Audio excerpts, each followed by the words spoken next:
Soul Knight started from this chilly little room into this. So many things have changed. We even have a second floor now. But let's go back to where it all started and discover the stories behind each member and their chronological order of recruitment to the House of Knights. Let's divide it into 3 eras: the past, the present, and the future.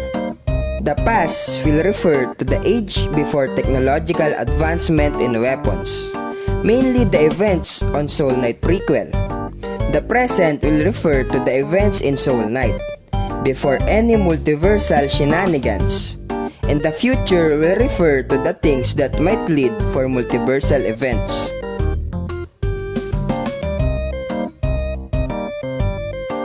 Kicking off the story, the past is an era where the bosses that we know today are once keeper of the magic stones.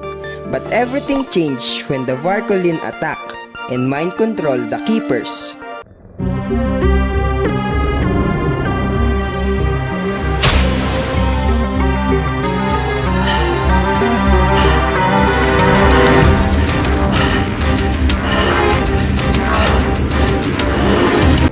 He also used the Trojan virus to control the powerful automatons.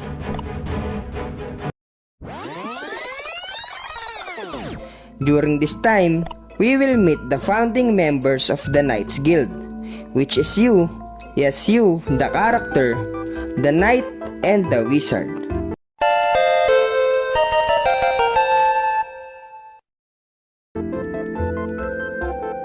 And along the story, we will discover that the Knight and Wizard are once apprentices to the Grand Knight and the Grand Wizard. So, that makes the first 3 seed in the Knights Guild.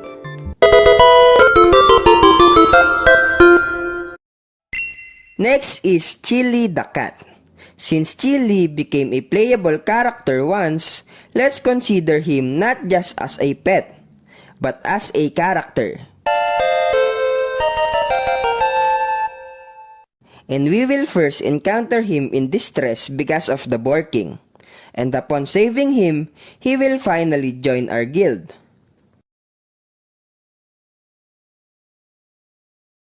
Moving on is we have the Elf and the Druid.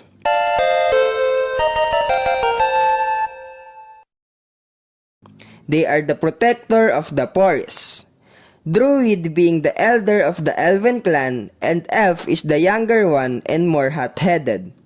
And they are tasked to protect 2 artifacts, namely the Green Magic Stone and the Trojan virus, which is the same virus that Varkolin used to control the powerful automatons. Now, we have the 4th, 5th, and 6th recruits. Going on to the next is we have 2 troublemakers. Werewolf and Berserker are once member of a troublesome gang. You will first encounter them bullying a cat, and in your next meeting with them, they will try to steal the blue magic stone from you. But then, Crystal Crab will attack, and they will join forces with the Knights Guild to help defeat the rampaging Crystal Crab.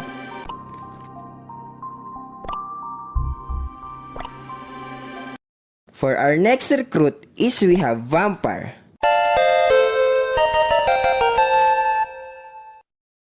In here, we will discover that he have a long-time rivalry with the Skeleton King. And another thing we will discover is Vampire is not as young as we think, and he used to adventure with the town mayor when they are still younger.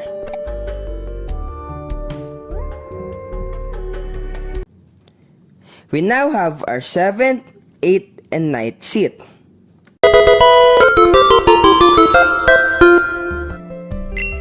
And for the next encounter, we will meet Engineer.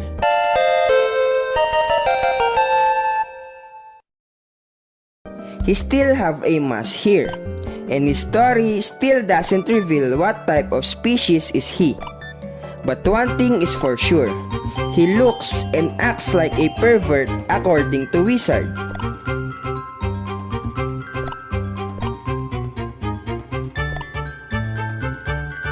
Next is we have the members of the church.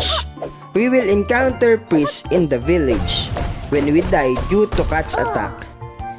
And upon meeting her, we will now unlock Paladin when we go to the knight's castle.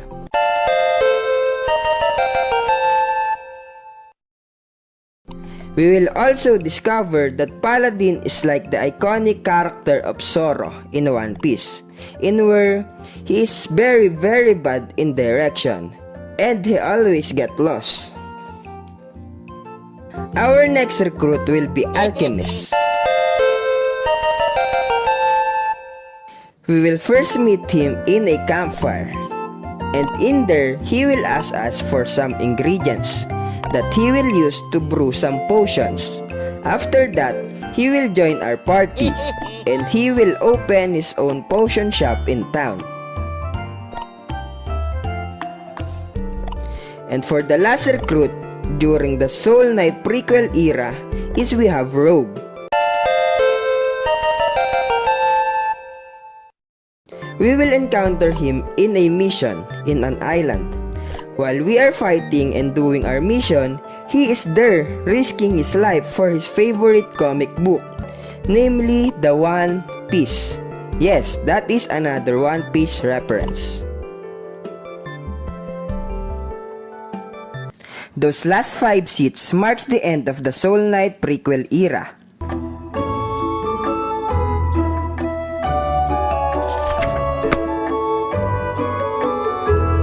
And upon our transition into the present era, we will now enter the timeline of the sacred weapons of the Old Continent. And in here, we will grant the 15th seat of the House of Knights into Granny.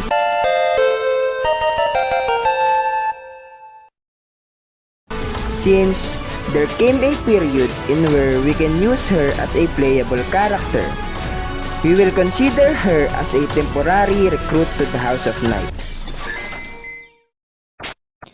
Moving on, let's now enter the present era. It is the era of modern weapons and is mainly made possible because of the engineers' technological advancements. This era is after the events of Soul Knight prequel, and during the last cutscene of that event, we will see a familiar figure.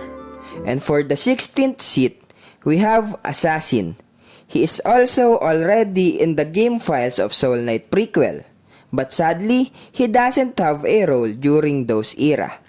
Moving on to the next big event that marks the beginning of the present era is the event of the Origin mode. We can say that it is already in the present era because we can already use modern weapons here. In here, we will witness the beginning of 2 stories. The first story that we will witness is about a deadly destroyer machine. A machine so deadly that whatever you do, you can't destroy it. And it will even require the Shrine Priestess intervention just to make it stop.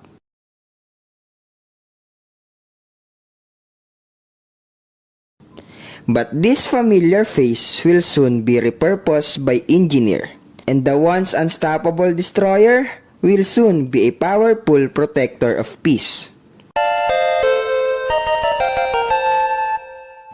But we will not give him the 17th seat, because if we will analyze it further, our next story will surely come first. And it is the story of how we save a rampaging airbending master from being consumed by himself. During the event of the Origin War, a wandering fighter lost his way and ended up being mixed up in the war. Consumed by the rage of endless fighting, he lost himself. Luckily, the Knights Guild found him and knocked some sense into him.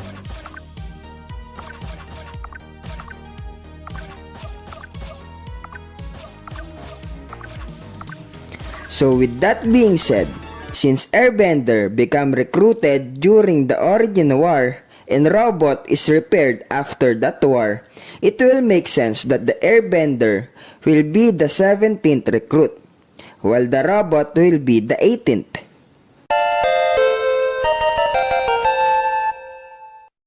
After the Origin event, we are now on the present timeline.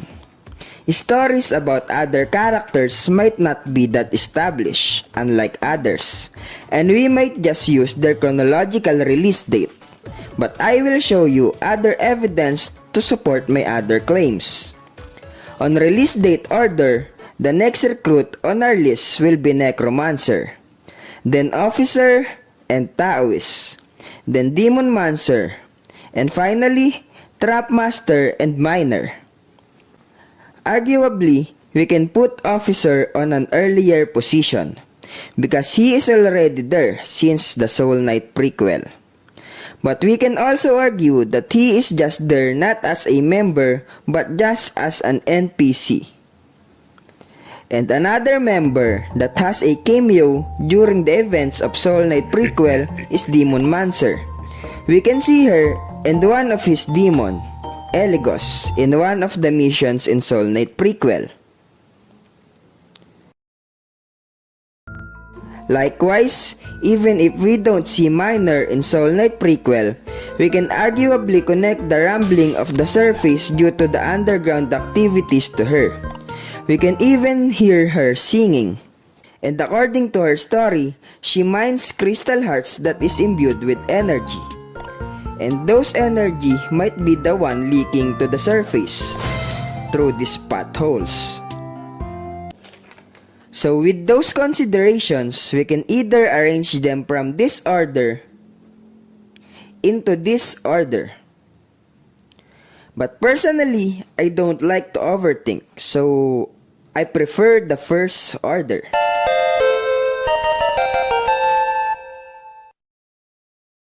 Now, let's go beyond the present and fly beyond the Soul Knight continent into the vast and quantifiable multiverse. And I have some proof that future updates will explore more about other universes.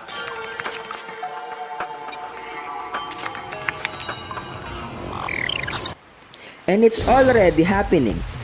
Interdimensional Traveler opening a portal into level 4 is already the beginning of it. In there is a universe where the magic stones is collected together by a tribal shaman, where the power of the stones corrupted him and led his people into chaos.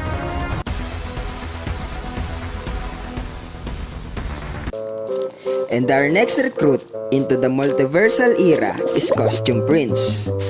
He might be from a universe where Alchemist dumping potions into the well creates a frog people civilization under it.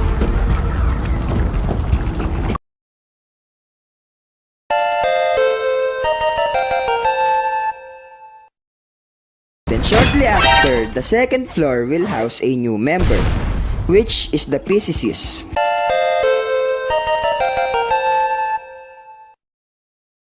With her quantum reality awareness, I will not be surprised if one day she will be another character that can open portal into other dimensions.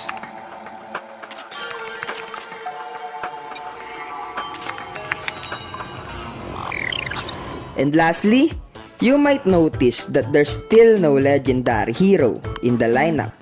It is because I firmly believe that time works differently for these heroes, because they are multiversal beings, meaning they came from other universe, just like Beheaded, which is from another gaming universe.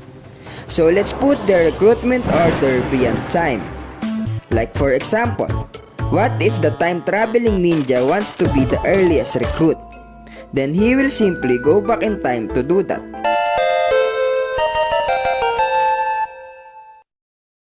And interdimensional traveler, what if he opened a portal to mess up the order of the recruitment?